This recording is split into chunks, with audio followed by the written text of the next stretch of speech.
Abayahawa, sinaunang araw na walang simula.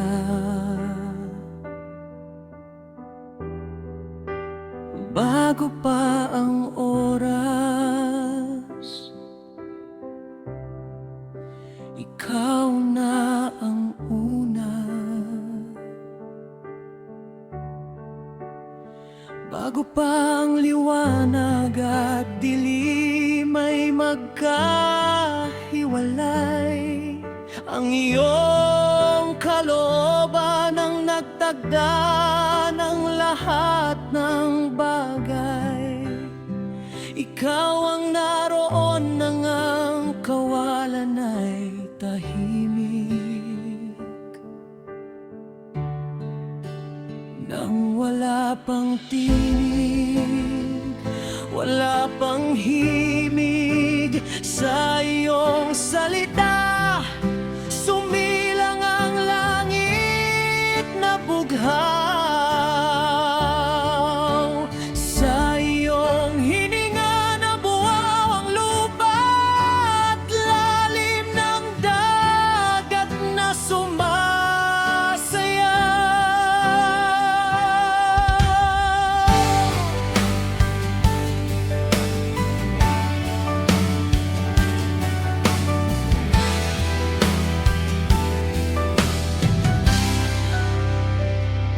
Abayahawa, ikaw ang nagbilang ng bituin.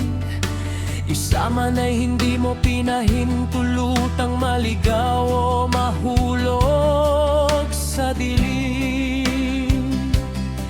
Ang mga ulap ay iyong luklukan, ang kulog ay iyong tinig, ang kidlat ay iyong lakas na yayanig sa palalo at maruruming isip. Sinaunang araw, nakaluklok sa trono ng alab, kasuotan mong puti, dalisay banal at tapat. Ilog ng apoy ang umaagos mula sa iyong harapan, hatol at katotohanan ang lumalabas sa iyong bibig at kapangyarihan.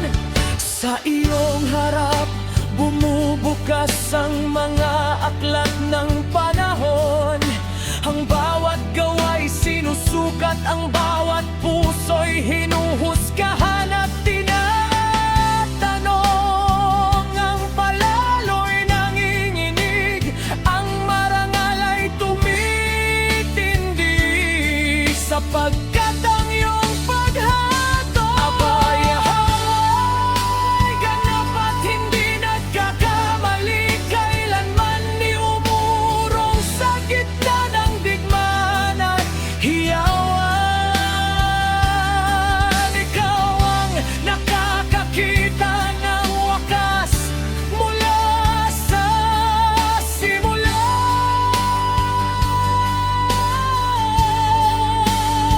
Ikaw ang may alam ng bukas, bago pa man ang kahapon ay mawala.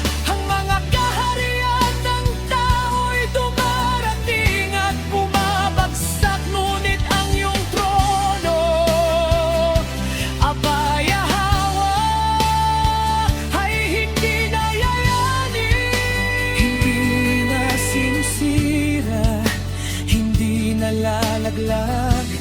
Ikaw ang hari bago pa ang mga hari. Ikaw ang alahayan ng Yasharal at ng bawat salinlahi.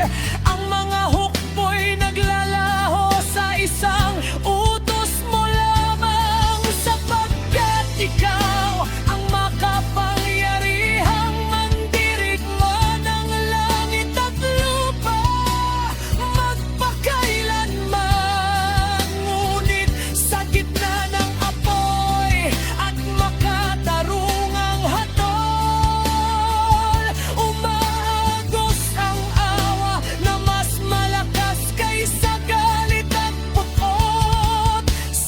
gitna ng katarungan ay namamayani ang habag at ang iyong pag-ibig.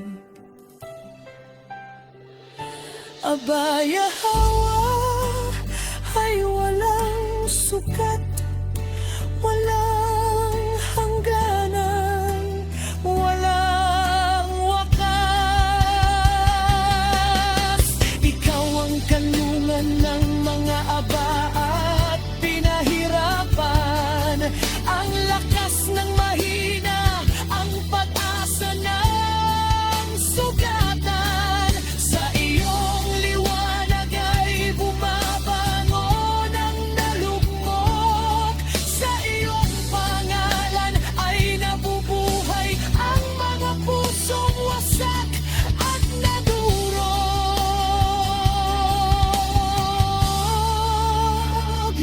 Abaya hawa, sinaunang araw, walang hanggang hari. Alpha at wakas, simula at hangganan ng mga salinlahi.